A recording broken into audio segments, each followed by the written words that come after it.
Boa tarde para todas e para todos. Meu nome é Joaquim Monteiro e eu vou falar hoje sobre o novo curso a ser iniciado no Instituto Zen Maitreya no dia 6 de setembro. O título do curso é A Revolução no Pensamento de Dogen. Bom, existe, todo um senso comum a respeito do pensamento de Dogen no Brasil.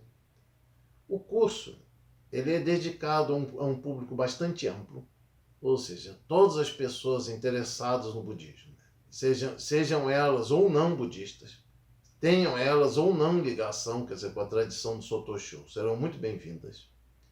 Mas o curso ele pretende estabelecer um diálogo entre os problemas, as contradições presentes na prática e no pensamento da atual sangha budista brasileira e as mudanças bastante profundas, bastante radicais que ocorrem no pensamento do mestre Dogen no último período da sua vida.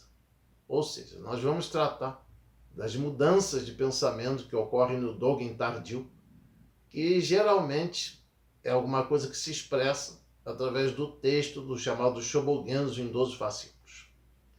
Bom, existem vários tópicos a serem analisados aí. O primeiro, o mais importante como ponto de partida, seria a motivação que levou o mestre Dogen a mudar radicalmente de perspectiva.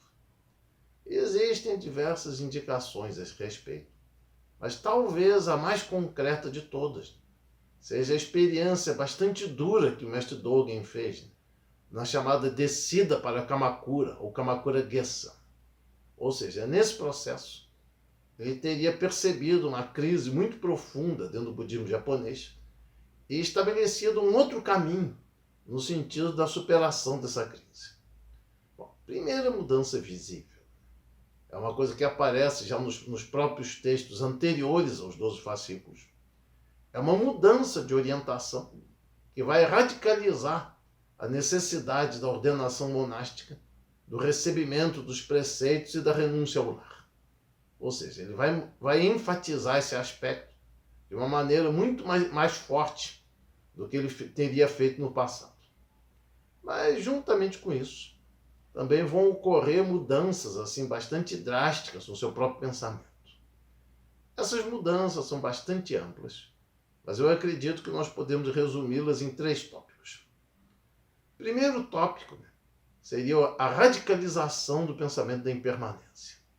Ou seja, a partir daí, o mestre Dogen vai colocar, sem reserva alguma, a necessidade de um discernimento profundo do surgimento e extinção instantâneos dos 4 elementos e dos 5 agregados, tanto quanto uma perspectiva filosófica, quanto enquanto motivação da própria renúncia ao lar e do tornar-se monge, do ordenar-se monge.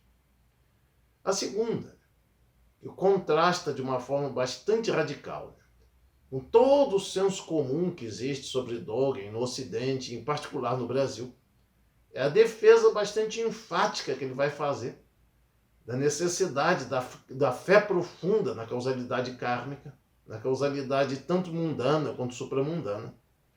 E esse tópico, além dele expressar uma crítica antecipada ao pensamento da identidade entre os 3 ensinamentos na China do Som, quer dizer, o pensamento que vinha basicamente pelo neoconfucionismo, e num certo sentido, se ele for lido no contexto atual, ele pode ser desenvolvido tranquilamente como a base de uma crítica extremamente radical àquilo que hoje em dia nós chamamos de perennialismo e os seus desdobramentos ao nível da política e da sociedade. Bom, finalmente, o mestre Dogen vai enfatizar a necessidade de uma radicalização do caminho do Bodhisattva, de uma prática centrada no benefício ao outro. E isso me parece extremamente relevante numa época em que o budismo ainda é em grande parte entendido como uma prática autocentrada, uma prática que não tem uma dimensão histórica ou social. Quer dizer, então, eu gostaria de convidar a todas e a todos para pensar junto conosco, para aprender e refletir em conjunto conosco sobre o significado que essas mudanças profundas que ocorrem no pensamento do mestre Dogen tardio podem ter para uma mudança profunda, né, no próprio budismo brasileiro e na própria forma, né, do seu relacionamento com a atual sociedade brasileira. Muito obrigado. Agradeço a todas e a todos pela atenção.